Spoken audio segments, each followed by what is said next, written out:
Lake Dal in the Himalayan resort of Srinagar, summer capital of the state of Jammu and Kashmir, northern India. The beauty of the region has for centuries attracted visitors. The mighty Mughals much preferred it to their own capital, Delhi, but the tranquility they sought here today is an illusion. Srinagar police out in force to disperse anti-government demonstrators. Jammu and Kashmir is India's only majority Muslim state. It's been ruled directly from Delhi since 1990, when Muslim militancy flared across the region. Elections for the Delhi parliament, held in 3 stages in May, aroused deep resentment. You Indian forces should leave Jammu and Kashmir. We will not surrender our arms until we get our freedom. The militancy is not for show. On March the 26th this year, these gunmen of the Jammu and Kashmir Liberation Front openly paraded their weapons in Srinagar. Indian security forces engaged them and the same day showed their dead bodies. In April, a 12-year-old girl was killed during another shootout between militants and the Indian Army. And tension mounted as the first polling day approached. Arriving for an election rally in the town of Jammu, Narasimha Rao, then Prime Minister. He was the first one to visit the state in 7 years, and Jammu is a mainly Hindu town. But at most 5,000 people went to greet him amid unprecedented security measures. Rao urged voters to turn out in force so that direct rule from Delhi could be ended. His words were little heeded. 2 days later, at Jammu polling stations, security was intense.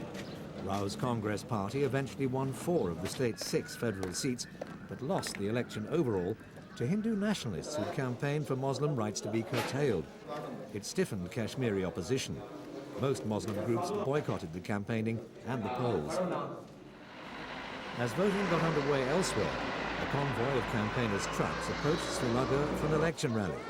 Residents were outraged. They attacked anyone they found going to attend.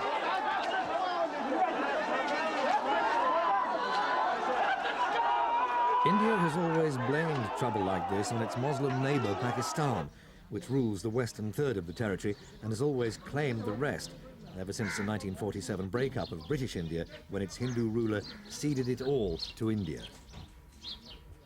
India says Pakistan sends mercenaries across the border to provoke unrest. This group, which has been killed yesterday, is comprising of all the foreigners. 8 are Pakistanis and 2 are Afghanis. There was a chance counter in the morning based on the lead which was given to us by the villagers there. They have been watching the movement of some foreigners in that area. Only 3 days later, New Delhi itself was the target. 14 people were killed when what appeared to be a car bomb exploded in a shopping centre. Kashmiri militants claimed responsibility. More than 12,000 people have died in the Kashmiri unrest since 1989. India accuses Pakistan of arming the militants. Pakistan denies it. In the Delhi attack, besides those killed, many were injured, mostly by flying glass. Last year, Kashmiris kidnapped 5 Westerners with the demand that India should free imprisoned Kashmiri leaders. Norwegian Hans Christian Ostro in the light jacket was later found beheaded. My name is Paul Wells. I'm from the United Kingdom. I was captured. The recorded messages were received soon after the kidnappings, before Ostro was killed. What's happened to the other hostages since is not known. We've been well fed. But if the Indian government doesn't sort the situation out very soon, we may be killed or tortured or beaten up. I am Donald Hutchings from the United States of America. I am okay, but we have walked many days and many nights over the mountains, and I'm tired. The Mujahideen have been okay to me. Jane, I want you to know that I am okay. In the seeming peace of Srinagar, beneath the mountains where the American, German and 2 Britons were held, wives and others have made repeated pleas for the hostages' freedom. The Indian Army, too, continues to search for clues to their whereabouts, but the men haven't been seen since January.